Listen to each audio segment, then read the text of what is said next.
Dixie carrying checks is the key. Innovating the process, can't you see? With the platform so smooth, keeps the workflow tight. Efficiency and value, I every single night. Risk profiles, they got 'em, man, it's no joke. North America's the stage and they never choke. Metrics on point, updated without fail. Chameleon carry. Quite a few views from there. What's going on, guys? Oh, I cut our intro short today. Cut it short. It's Friday, man. I'm just excited for Husker football. That's what fair. can I say? That's fair. It is Husker game day.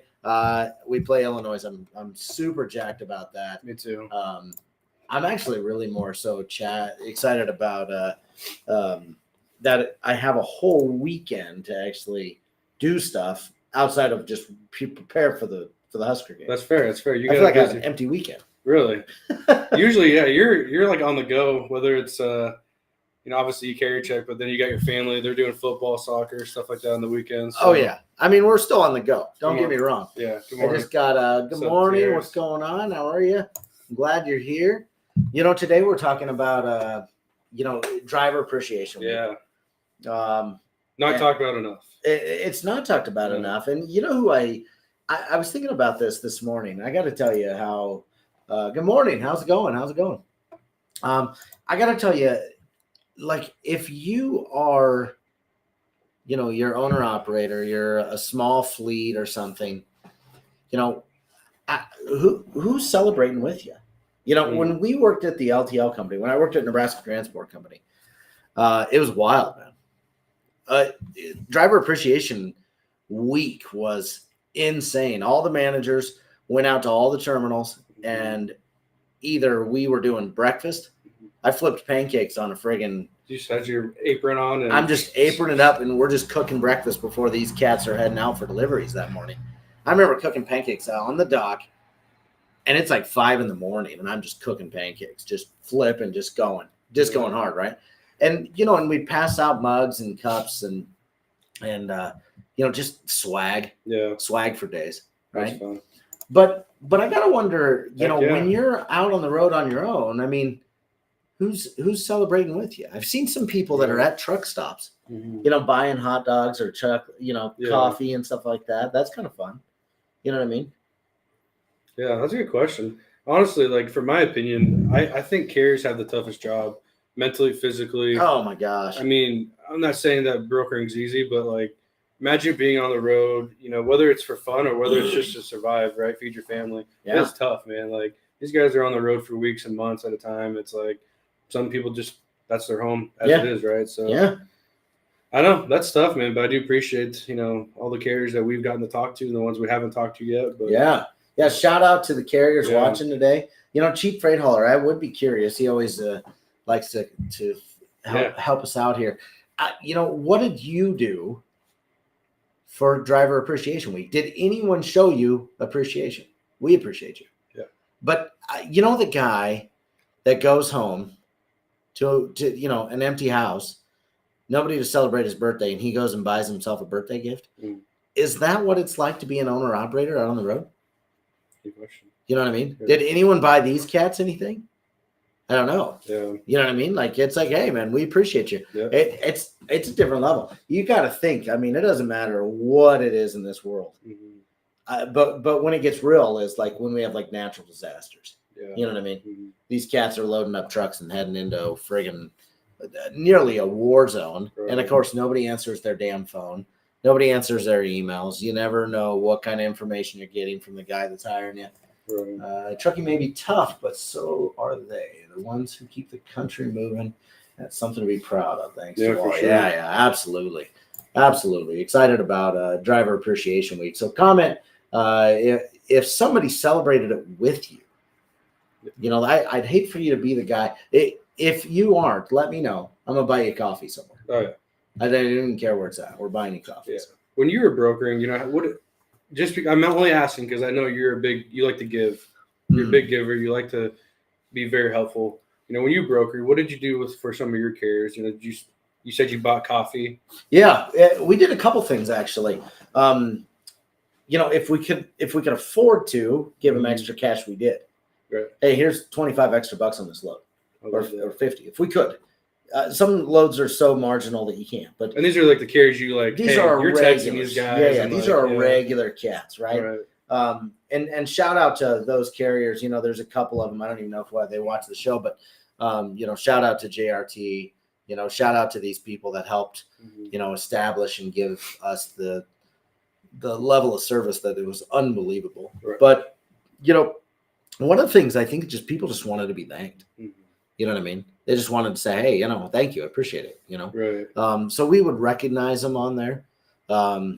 We would, on emails, just, hey, quick shout out. Thank you for everything. Just let everyone know. And our system would give us all those emails and we could blast out those national transportation. I love when brokers have more than just a transactional relationship. Like, take care of the guys that take care of you. Yeah. I mean, I think I'm a big fan of that. Yeah, absolutely. Brokers serve two people, right? We serve, the carriers and that side of it. And then we serve our clients, right? And I've seen some clients do some cool stuff, with Driver Appreciation Week. Oh, really? Some really cool stuff. There was a guy that was actually, he set up a car wash, but it was a truck wash. Yeah. I think he got in trouble for it, but I got to tell you this story. This is kind of funny. It was over in a comm shop area over in Denver. And he was having probably 15, 20 trucks a day bump his dock, and they would load them up and go. And so he's like, hey, I'm washing trucks and trailers. And that's easier said than done. But he brought this car wash thing from his house. And I think what ended up happening was he used so much water that day. It ended up filling into the friggin' the ditches. It was kind of a mess of a deal, but trucks got their trucks washed, their trailers washed. It was fun to see, but I don't know how many shippers are out there that actually do those things. Yeah. Well, I know the gas stations here in Nebraska, at least where we're at in Nebraska, they were giving out hot dogs the other day. Yeah. Sloppy Joe's, I believe. Yeah. This is some gas station, and the owner was like, hey, we're going to provide free food for the truckers, and that's awesome. Send them on See, I the way. love You know that. what I mean? I love that. Good business for business. the gas station. Great showing business. appreciation that way. Yeah. Yeah, I think anytime you have the ability to just say thanks, this is a good time to say thanks. I agree. You know what I mean? Yeah. Talk about, just taking the relationship to a new level, if you will, and hopefully those carriers, that are out there by themselves, they're keeping themselves busy, staying positive. And, right. We're always here to talk to you as well. But, absolutely. Yeah. I got a buddy that does. This is so random, but he's he dumps trash for a large municipal down in Dallas area, and he's in a garbage truck every day, and he texts me first thing Monday morning. He goes, "Aren't you going to thank me?" And I was like, "I guess for what?" Because I thought I owed him some cash, because we kind of gamble a little bit together. And he goes, "No, bro, it's National Truck Driver Week.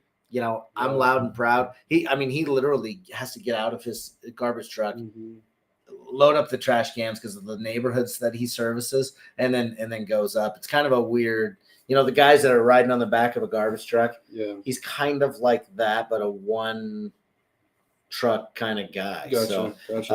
But every guy has its own thing. He's got his CDL. He has drove over the road, but over the road wasn't for him. He's got a family and kids, and away we go. Yeah, so I love that. Yeah, we met with a lot of carriers this week too. One that kind of comes to mind is a guy from Chicago. Yeah. They're a big carrier. Lots of power units. I think we talked about them Wednesday, but they're just grinding, man. And I wonder if if this week help them kind of just reflect on business and life. And they are they're thanked from brokers and shippers. And I'd be curious on if this week would be different, for carriers, maybe outreach into shippers, as far as like making cold calls or things like that. What I mean by that is if there are some shippers that appreciate their truckers like that, maybe this is a good week for carriers to call and try to get subbed with directly, but it's like, who the heck are they, right? At least they're top of mind. Yeah, at least You they're know top what I of mind, right? At least they're top of mind. I did think that it was something interesting with that guy. He said, now he only had, he didn't have as many trucking, drivers as most, but I thought it was interesting. He was buying them. He said he has a lot of drivers from the Oklahoma, Texas area. Mm-hmm. He was going to get them a NFL pass for the next 3 months. Mm-hmm. That's kind of a cool deal. Cool, to have an owner just come in and say, hey, I know you guys all have satellite TVs. I'm going to buy you this. I would assume that everybody just watches TV on their phone anymore. Yeah, I mean, we're at that point, right? Yeah, I've seen some TikTokers that are some truck drivers on TikTok. I mean, they got these little screens and their Xboxes set up, PlayStations. Like, it's kind of entertaining. Yeah, to see the inside of those cabs. Yeah, the long haul guys that I used to work with, those cats, the owner of that company, he bought him satellite TV, but before satellite TV was hot. Yeah, you know what I mean. So that was kind of an interesting driver appreciation week too. Is just he bought him actual TVs. And that was kind of fun. The other thing that I thought was really interesting, for those of you who are driving, I'd be kind of curious about this. One of my favorite gifts that I saw somebody give was this in-truck sort of, not necessarily an oven, but it was almost like a fancy crock pot. Anyone anyone that has one of those in their trucks, I'd be kind of curious. Cheap Freight Hauler, if you're still watching, brother, do you cook in your truck? I'm not sure what you do if that's something you normally do, but it'd be interesting to know how many of you guys are driving and cooking in your truck. I mean, this guy would tell me he would put like a meatloaf in the morning, and by the time he got 8 hours down the road, I mean, he was dominating a meatloaf, and I was like, okay, okay, that's kind of interesting. The drivers, man, they get creative, like on the road, and like some of the things you see in their truck, it's like I wouldn't have thought of that. So they're very creative, trying to make life easier on the road. Wildly creative. I don't even know where to go with that. I really don't. Yeah, let us know if you cook in your truck. Boy, that's a different level. If you cook in your truck, or even if you work out. Like, do you work out in your truck? You see some of these drivers. How many of you seen them, like, where they're stretching and lifting and doing all that stuff? I wonder how many drivers actually do. This is super smart. Josh, what's up, brother? Crockpots are the best. Yeah, like, honestly, I agree. Crockpots are the best. But it was so interesting. Like, you should have saw it. It had like 2 tins. Like, I should say like this, not like this. But it had like 2 tins, and he put meatloaf in this side and put like, what did he put on this side? Like, it was like beans or something on this side. And he just put it down in this thing, and it was like an oven crock pot thing. I don't know. He was kind of wild. Huh. He also drove around with his dog. That's another. I didn't even think about having an animal with driving, but yeah, I'm sure a lot of these drivers have. He always had his bulldog with him, and he just cruised down the road. Yeah. When I was on the road, I had a microwave and one burning stove and cooked noodles, and I also had a fax machine. No kidding. Interesting. How did the fax machine work, Joe? That's wild, man. They have the fax machine kind of. That's different. I remember hearing stories from drivers where they'd have to stop at the next truck stop to receive a fax from a broker. Oh wow. Like not too long ago. Yeah. Right? Like, that's crazy. Like, I mean, I know email and all this technology, but I remember, and it's so interesting that he had a fax machine. So obviously he had friggin', printers and things like that. But yeah, I remember this driver, he's like, yeah, hey, here's where I'm going to stop. I'm going to stop at the Pilot in North Platte, send a fax there. Yeah. And that's where you go. Where the working out part is super important. Drivers need more access to fitness equipment, in my opinion. I agree, man. My brother just got one of those deals that you put on the wall. Yeah. Have you seen those things? Oh yeah. Like like you put it up on the wall, and like you can sit there and friggin', do like this, or they have all kinds of workouts and stuff that come out of this thing, and it lights up. It's almost like a friggin' video game. Yeah. I agree with him. They need one of those for the trucks. Yeah, and we actually had his name is Dr. Mark Manera on the show, and he's big on the working out for truck drivers. So he's like, I don't know if you've ever heard of him, Josh, but go look at his LinkedIn, and he's got like videos of truckers outside their truck, like squatting, lunges, push-ups, sit-ups, you name it. Like, it's kind of cool. Yeah, absolutely. So And I believe he's like tried to get all 50 states, like a driver in each state, to like do some sort of a workout. Yeah, he's kind of cool. He's got like a fitness app. Yeah, I think he accomplished that a while ago, but Yeah. I thought that was kind of different. So. Yeah. Joe had a Magic Jack that could hook up to my laptop with an internet card from Verizon. The Magic Jack acted like a landline. Wow, that's incredible. That's fax on the go, bro. I still think fax is hot. That's different. You know what I love? I love old technology. Like I love faxes. You know what I really love? Well, you're an old fart. Ham radio. I know. I love ham radio. Like that. There's a wild. You can do some weird stuff with ham radio. Yeah. Either way, we got a special guest on. Let's pop over to her and see what's going on in her world. Hey, Hi, how you doing? Good. How are you? Pretty good. I'm gonna turn you up here. Hang on one sec. We can't hear you. We're good. How's it going, Samantha? You look great. Has it been a good week? What's going on in your world? Yeah, it's been a busy week. I just got back from Las Vegas on Wednesday afternoon. So I was in Vegas Sunday through Wednesday. Yeah, you were at the Trimble conference, right? Yeah, I was at the Trimble Insight Conference, which is actually very insightful for me because I've been around asset fleets a lot, obviously, from the sales standpoint, from partnering with them as a broker. But I got to learn a lot more about like the nitty-gritty parts of trucking, right? Had lots of conversations around ELD, maintenance, tires, like driver pay and management, things like that. So it was really fun for me to get back into like the asset side of things for a little bit. That's freaking awesome. Any key takeaways, or I guess you probably want to talk about something specific, but is it any good takeaways from the conference that you want to share? Yeah, I think if I were to summarize like my takeaways from the Trimble conference, one, it was really cool to see so many competitors in one place collaborating, like actually like working together, and like the fact that Trimble hosts it, but there's other TMSs there, there's other like telematics companies there, so that's really cool. So they're really just trying to kind of create this ecosystem, because I think we're starting to understand now that like it's going to become very rare for a trucking company to only have one partner, and everybody's not trying to do everything. While we were there, Trimble actually like announced their divestiture of like one of their solutions divisions to another company. And so like people are starting to kind of pare down and like focus in on their core competencies, I think, even some of these bigger legacy companies. And so I thought that was cool. And then I think overwhelmingly, a lot of the topics were focused on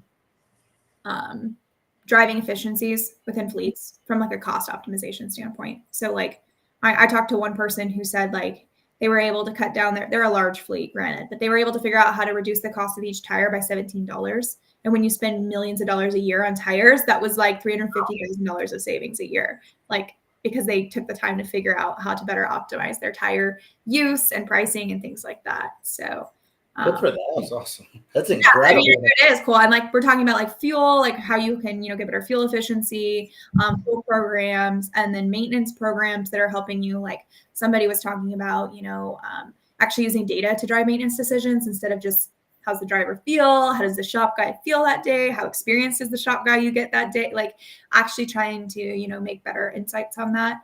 And so it was really cool for me to kind of get a reminder of how one of my guests on my podcast was like, every truck has like 13 computers in it. And he's like, these are software. Like we have software on the road now. Like we need to plug into these things and get insights out of them. And we can extract more data than most people will ever use. But he's like, we're starting to try to figure out how to like leverage more of those data points to improve driver safety, compliance, maintenance, all sorts of things. So I do think that like it can get a little mundane and boring when we think like when you're living in the day-to-day, right? But I also think we're going to progress as an industry to the point where we are going to start using this data to like reduce cost to operate. And that'll be fun to watch. Yeah. That's incredible. Yeah, that's beneficial for carriers. That's huge. Yeah, anytime you can really take that technology, because nobody's doing anything with it anyway. You know what I mean? Like it's just. That's what somebody said. He was like, I mean, it's almost like information overload. And like I talked with the fleet, like the maintenance manager for CNS Wholesale Grocers. So like they have a huge fleet, right? And so he's the guy who like he works with the shops because they have their own shops and techs and stuff. But like his job is just like data extrapolation and analyzing and like trying to drive decision making. It's like mostly behind a computer. And not everybody's going to have that, right? But one of the things he said that they're hoping to see in the future is they're trying to create like connectivity now to where their like ELDs and other systems are feeding data directly to the actual like vehicle and parts manufacturers of the tractors they're using, because those manufacturers are going to start taking their data and being like, what's breaking, what's going wrong, what's not living up to its like how long it should be, so that they can actually start getting better insights on like how to get ahead of like creating better products that are going to last longer and things like that. So it's really cool. That is incredible. Yeah. I remember I had a buddy that he sells oil, and he would do like mid cycles where he was pulling out just samples of oil, almost like a blood draw. And he'd be like, you got too much chromium in your friggin' oil. Like you're going to have either something go out. It was always interesting to hear him because he could analyze an entire damn truck over the life cycle of that oil. Mm-hmm. And it's so interesting. I love that they're actually doing something with it. Yeah. That's huge. Yeah. I mean, data is just noise, right? Unless we're using it. So it's there's a lot of it out there that we haven't fully started harnessing yet, I think. And that'll hopefully continue to see progress. And because that's the hardest part of this industry, right? Is like carriers have a fixed cost to operate, but not everybody's fixed costs are going to be the same. And so that's where it's like, how do you try to make sure you're doing everything you can to control what you can control, right? Control the controllables, and your maintenance and your fuel. And like, those are to some extent have some portion of them that's a controllable. So that's the cool part. That's awesome. Obviously most of the people you were around were larger fleets. Were there any takeaways for some of the small guys, or things that, smaller fleets could do, 50 trucks or less sort of thing? Yeah. So one, I think there was also a lot of like, there were some brokers there, and then there were some softwares that serve like brokers and carriers and things like that do work with some of the more mid-sized to smaller fleets. My tip today, my sales tip, was actually kind of along the lines of some small carriers. So maybe this is a good opportunity to talk about that. I'm helping some of I do some training sometimes for like carrier sales and carrier sourcing for brokers. And so I've been calling and leading some training. Like I do like live cold calls to carriers to lead those training classes. And I have been like, I don't want to say disappointed is the word, but like, I'm calling a carrier who our tools are saying they ran 10 loads with us, with this broker, right, in the last month. And then Highway is showing me where they run, things that like work, how big they are, all these things. And so I have some like insights when I call. There's never an option to like usually talk to sales or management. It's like dispatch, which, okay, that's fine. Dispatch knows what's going on, right? But when I talk to dispatch, probably at least half the time, if not more, they almost can't understand the concept of like, I'm not asking about a load today. I'm asking about what are you doing for the next 12 months? Because I own these lanes for 12 months. And I just want to know, like, what are your power lanes? Like, what do you guys do the most? And sometimes I just can't get the answers, like, or they don't know. Or it's like, will you email us and we'll send it to somebody else? And so I just wanted to kind of have an open dialogue, and like, I would love comments from carriers, because sometimes I've done this calling carrier fleets as small as like 3 to 5 trucks. And I've been like, hey, like I only have this lane like once or twice a week. It might be perfect for you. Like it's right near where you're based out of. Like, so I think maybe the topic, my sales advice would be like, when you're a carrier, there are plenty of people who are going to be calling inbound to you that might actually have like better intentions than just like, give me your truck that you have in the market today. And we have to kind of have our dispatch trained enough to be ready to recognize those conversations and respond to them, because you never know when like you're going to meet the broker, or you're going to meet like the shipper even, that's like going to give you that contract lane that's going to have you set for 12 months on consistent like freight, or whatever that partnership might grow to be. Maybe it's not even a contract lane, but maybe in the case of like yesterday, we had 45 loads out of a market that they took 10 loads for us in that month. But I don't know if I even came close to tapping their available capacity, right? And I don't even know if they're seeing my loads or if we're engaging correctly. So like, we're trying to make sure we're having more educated conversations. And I will say the unfortunate truth is that most brokers won't do that. But most carriers aren't prepared to handle it either. So like it has to be like, you have to be prepared though, so you can set yourself apart. Because if I call a carrier and I'm like, hey, like, look, we're in this market all the time. This is what we're looking for. We have contractual lanes come up sometimes. We also have this. And that dispatcher is able to be like, yeah, here's our 5 power lanes. Those sound interesting to me. If you want to send them over, I'll also look at them and let you know, like, here's the best way to stay in touch with us. Like, let's work on these. That would be like, we don't hear that enough. Like, so I know I'm going to hear this from both sides where it's like, yeah, nobody wants to do that, or that never, works out. But like, I've seen it work. There are people doing it. I'm training brokers on it. Like we're trying to source in a way, have way better like relationships. And it could be with trucks with 2 truck fleets or 200 truck fleets that we're reaching out to. And of course, typically the larger fleets have that person who can respond appropriately. They know what they're doing. So I'm just asking like our small fleets to start thinking of like, if you want to grow and you want to be bigger, start carrying yourself that way today. I think I've said this before, but like start having those answers ready for what you want. Maybe you're running all over the place completely in spot. If you could literally pick your top 5 lanes, what would they be? And like have those ready to like tell a broker. They might have them. They might get them in a month and call you back. Like you never know. So that's my spiel for today.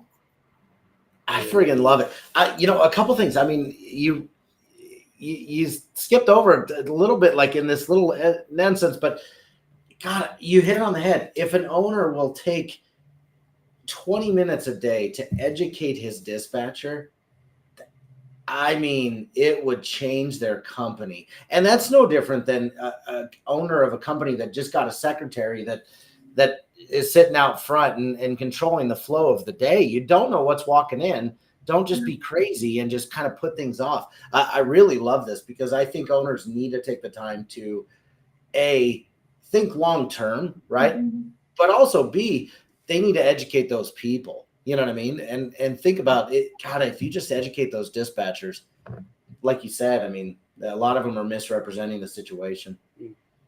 There's no doubt about it. I friggin' love that. Always good. And John said that it helps with like retention, driver retention too, and quality. So that's 100%. Like if you have drivers who are like over the road for you and they're only getting home every once in a while and like they're okay with that, yeah, that like okay. But would they love you a lot more and never want to leave if they were getting home every single week without fail because they're running the same out and back or triangle that gets them home every 5 days, every 8 days, every 10 days, whatever it is? Like they know when I leave home, I'm going to go run the same triangle I always run. I'm going to be back on this day. My family knows that. Like there's a lot of benefits to that. And so if you don't have it now, figure out what that might potentially look like and start telling people that's what you're looking for your drivers. Yeah. Yeah, I do too. I'm a big fan. I know a lot of carriers, especially smaller carriers, just running with like chickens with their heads cut off to a certain extent. And, seeing past this day, this moment can be tough. And so understanding the long term and even, how to communicate properly, I friggin' love that. I'm such a fan. What also, like, I'm getting to the point where I was considering this the other day when I was talking to a 30 truck fleet. They're not really running much of anything, just spot stuff. And I was like, you have 30 trucks. Some shipper finds that valuable. What would be the worst case scenario if you called and got through to a shipper and said, I have 30 trucks. There's yours. If you need them, where do you want them? We'll do drop trailer pulls. We'll run contract lanes. Like, I don't want to be in spot. Can we agree on a fair rate? Lock me in 30 trucks. Where do you want them? And like, sure, maybe right now, not everybody's going to have like super need for that.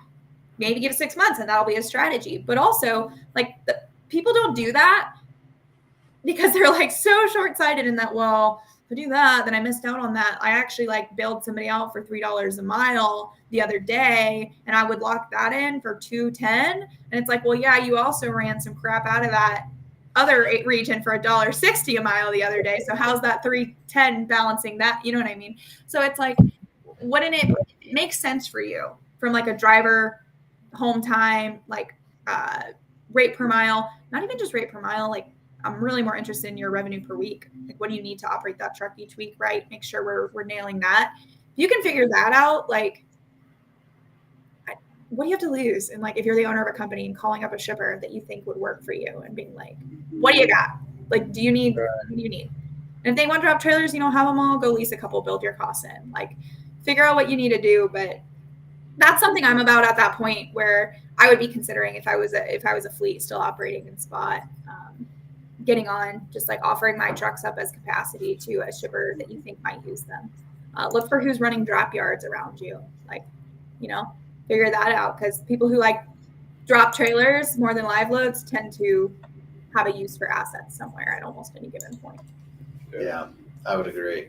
Or if you're already running all over the place, take the weird stuff, right? They're like, yeah, I got BFE, Kansas loading out to wherever. Like, if you can agree on a price that makes it worth it, if you have to get out of that market, deadheaded to a different one for a little bit to get a load back out, like talk to them about their hard, ugly stuff and start there. I friggin' love it. Samantha Jones always brings the house. Thank you for taking the time, educating people. I hope you have a great weekend. And we'll talk to you soon. All right. Bye, guys. All right. See you.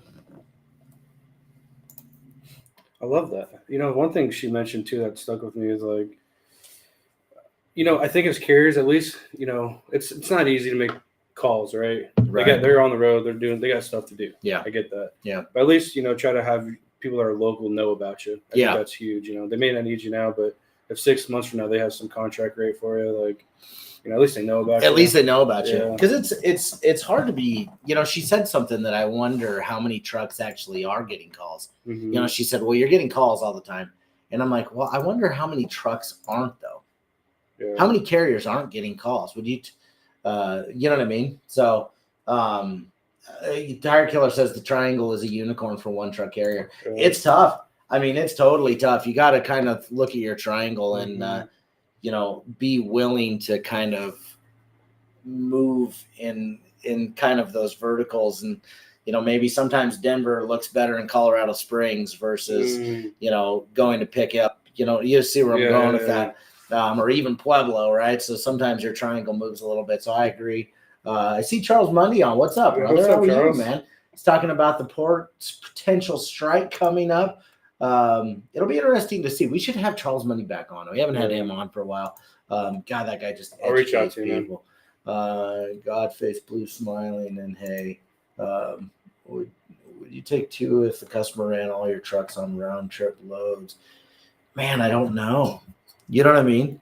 I mean, what are your costs? When was it? Last week or earlier? We were talking about the cost of running a truck, and it's it like was on Wednesday. Yeah. Back in the day, I mean, 210 all day. I just don't know if you can cover if it's 210 plus fuel. Sure, but make sure you're getting the fuel covered because that gives you a lot of that. 210 plus fuel. It's going to be close. I mean, nobody's running to the bank, but may as well. I mean, you're turning trucks, so you guys don't need to practice. Anyone need to practice on here? You know what I mean? So let's do it to make some cash and keep the party going. Yeah. So if you were a one truck carrier and you were trying to get your triangle in place, what are the steps you're taking right away? Number one, I maybe not even a triangle. Let's be open to a rhombus. Okay. Or big shape box. guys. Okay. Let's be open to a box. But you know what I'm doing is I'm blasting out my just some info on me to brokers in those areas that I'm going to go to. You know what I mean? I'm a big Midwest guy, right? So in some particular cases, I'm going to just be like, okay, we're going to Cincinnati, we're going to Indiana, we're going to Kentucky, we're going to Chicago. Let's take a look at where some of those brokers, the key brokers in the areas. I'd probably get on the load boards and see who's in there, see what loads are posted out further. And I'd probably call some of those brokers that do have loads that are posted out for a week later or, things like that. So, that's how you first start. You just got to start making noise somewhere as a carrier, right? And it's not at the truck stop. There's no traction at the truck stop. Although sometimes, just talking to people, hey, what do you do? How are things going? But I definitely would start to make those emails, those phone calls, and then start to move your truck around and kind of get going. Yeah, you'd be surprised that, if you talk to if you're a carrier talking to other carriers, you never know what that carrier could ever give you, because I've heard this happen before a couple of weeks ago where a broker called one of the carriers. The carrier couldn't do it, but he's like, "Hey, but I actually have a buddy of mine that does the same thing I'm doing, Yeah. and he's looking for work." So Yeah. like, That's huge. that is huge. So that networking does help. Oh, networking's huge. It's Right. almost everything. Josh is talking about a federal grant would be super helpful. Build local type format, help carrier staff to perform an outreach to help fuel consumption, which causes all sorts of infrastructure issues. Yeah, I mean, holy cow! I mean, I totally agree with this. It would be interesting to actually. I don't even know how. That's well above my pay grade. I don't know how. I don't even know how grants are actually established or to identify. But yeah, interesting perspective. That's for sure. So. Josh had an interesting comment earlier that I love too. Reminders for maintenance are key.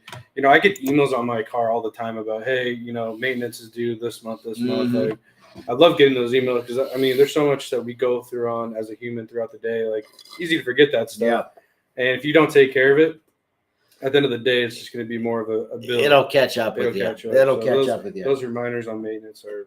Tire Killer always talks about, just saving that extra cash back so that he can maintain things and maintenance things when they're up front instead of waiting. And I know he's had kind of an interesting year with that was a transmission went out or something like that. So he's kind of had an interesting year. But some years are like that. Yeah, I feel for those carriers that go through that.